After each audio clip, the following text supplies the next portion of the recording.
friends were on a journey through a forest. As they entered the deeper part of the forest, they were gripped with fear. They promised each other that they will stick together in case of any trouble and will help each other in whatever way they can. All of a sudden, they saw a large bear approaching them. They both got scared seeing the bear very near to them. One of the friends quickly climbed up a tree without bothering to help the other friend. The other friend didn't know how to climb a tree. Soon he threw himself on the ground and closed his eyes, held his breath, and lay still as if he was not alive.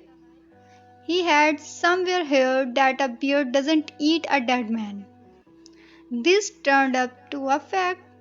The bear came close to him and sniffed around his ear and head. Thinking that the boy was dead, the bear left the boy and walked away.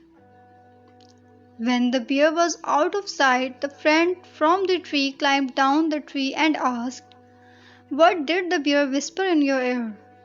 The other friend replied, "The bear warned me to avoid the company of friends who leave their friends alone in time of danger."